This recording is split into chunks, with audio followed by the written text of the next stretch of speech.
11. She wore brown and speckled tweeds, a mannish shirt and tie, hand-carved walking shoes. Her stockings were just as sheer as the day before, but she wasn't showing as much of her legs. Her black hair was glossy under a brown Robin Hood hat that might have cost $50 and looked as if you could have made it with one hand out of a desk blotter.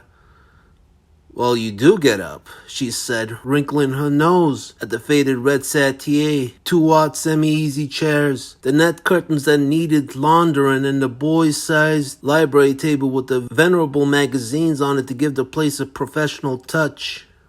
"I was beginning to think perhaps you worked in bed, like Marcel Proust." "Who's he?" I put a cigarette in my mouth and stared at her. She looked a little pale and strained, but she looked like a girl who could function under a strain. "A French writer, a connoisseur in degenerates. You wouldn't know him." "Tut tut," I said. "Come into my boudoir." She stood up and said, "We didn't get along very well yesterday. Perhaps I was rude." "We were both rude," I said. I unlocked the communicating door and I held it for her. We went into the rest of my suite, which contained a rust-red carpet, not very young, 5 green filing cases, 3 of them full of California climate, and an advertising calendar showing the quaints rolling around on a sky-blue floor, in pink dresses, with silk brown hair and sharp black eyes as large as mammoth prunes. There were 3 near walnut chairs, the usual desk with the usual blotter, pen set, ashtray and telephone, the usual squeaky swivel chair behind it. "You don't put on much of a front," she said, sitting down at the customer side of the desk. I went over to the mail slot and picked up 6 envelopes, 2 letters and 4 pieces of advertising matter. I hung my hat on the telephone and sat down. "Neither do the Pinkertons," I said. "You can't make much money at this trade, if you're honest. If you have a front, you're making money, or expect to." "Oh, are you honest?" she asked and opened her bag.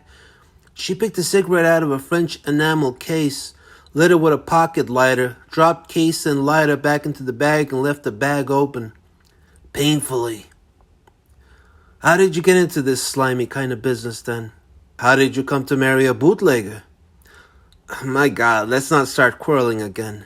I've been trying to get you on the phone all morning, here and at your apartment." "About Owen?" Her face tightened sharply. Her voice was soft. "Poor Owen," she said. "So you know about that." "ADA's man took me down to Lido. He thought I might know something about it, but he knew much more than I did. He knew Owen wanted to marry your sister once." She puffed silently at her cigarette and considered me with steady black eyes. "Perhaps it wouldn't have been a bad idea," she said quietly. "He was in love with her. We don't find much of that in our circle." "He had a police record." She shrugged. She said negligently, "He didn't know the right people. That's all the police record means in this rotten, crime-ridden country." "I wouldn't go that far." She peeled her right glove off and bit her index finger at the first joint, looking at me with steady eyes. "I didn't come to see you about Owen. Do you feel yet that you can tell me what my father wanted to see you about?" "Not without his permission." "Was it about Carmen?" "I can't even say that." I finished filling a pipe and put a match to it. She watched the smoke for a moment. Then her hand went into her open bag and came out with a thick white envelope. She tossed it across the desk. "You better look at it anyway," she said. I picked it up. The address was typewritten to Mrs. Vivian Reagan, 3765 Ultra Brea Crescent, West Hollywood. Delivery had been by messenger since the office stamp showed 8:35 a.m. as the time out. I opened the envelope and drew out a shiny 4¼ by 3¼ photo. That was all there was inside. It was Carmen sitting in Geiger's high-backed teakwood chair on the dais, in her earrings and her birthday suit. Her eyes looked even a little crazier than I remembered them. The back of the photo was blank. I put it back into the envelope. "How much do they want?" I asked. $5,000 for the negatives and the rest of the prints. The deal has to be closed tonight or they give the stuff to some scandal sheet. The demand came how? A woman telephoned me about a half an hour after this thing was delivered. There's nothing in the scandal sheet, Angle. Juries convict without leaving the box on that stuff nowadays. What else is there? Does there have to be something else? Yes. She stared at me a little puzzled. There is. The woman said there was a police jam connected with it, and I better lay it on the line fast, or I'd be talking to my little sister through a wire screen. Better, I said. What kind of jam? I don't know. Where is Carmen now? She's at home. She was sick last night. She's still in bed, I think. Did she go out last night? No, I was out, but the servants say she wasn't. I was down at Las Olindas playing roulette at Eddie Mar's Cypress Club. I lost my shirt. So you like roulette? You would. She crossed her legs and lit another cigarette. Yes, I like roulette. Older Sternwoods like losing games, like roulette and marrying men that walk out on them, and riding steeplechases at 58 years old and being rolled on by a jumper and a cripple for life. The Sternwoods have money. All it has bought them is a rain check.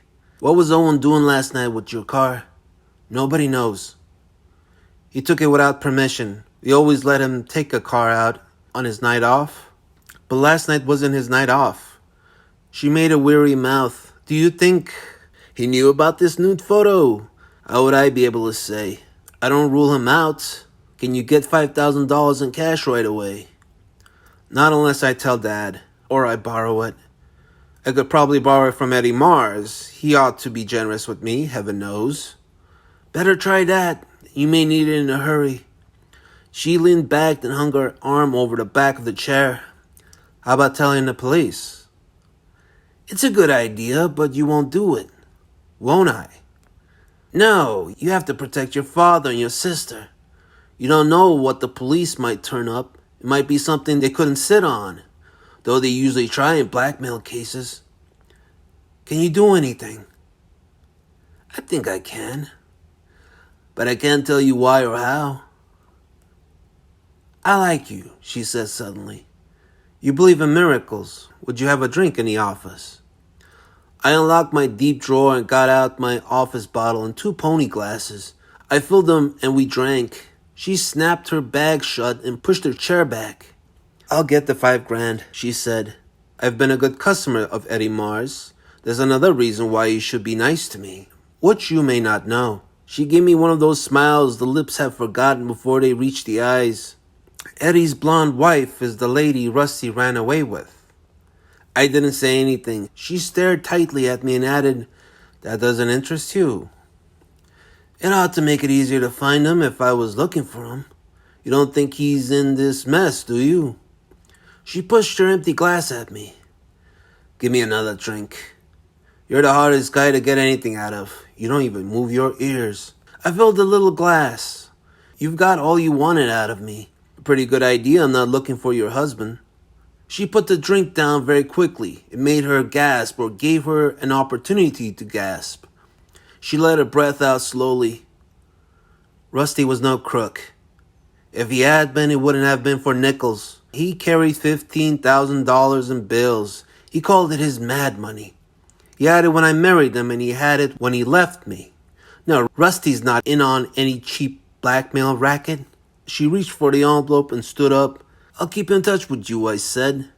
If you wanted to leave me a message, the phone girl at my apartment house will take care of it.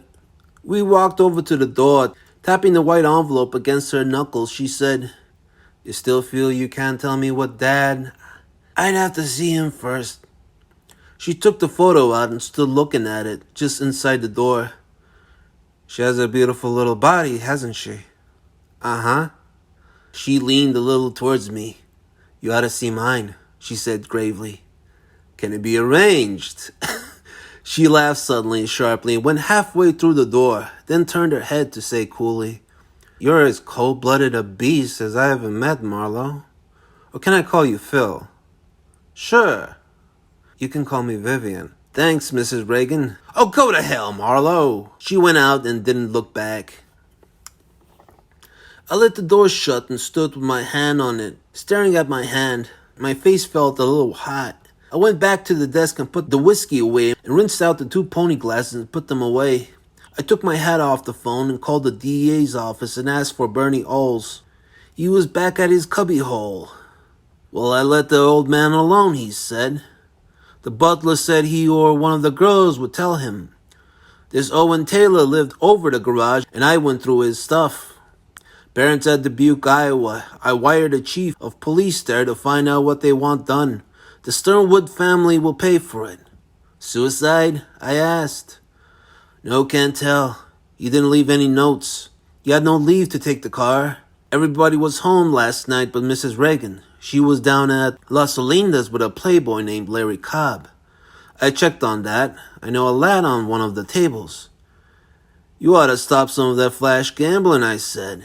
With the syndicate we got in this country, be your age, Marlowe. That sap mark on the boy's head bothers me. Sure you can't help me on this? I liked his putting it that way. It let me say no without actually lying. We said goodbye and I left the office. Bought all 3 afternoon papers and rode a taxi down to the Hall of Justice to get my car out of the lot. There was nothing in any of the papers about Geiger.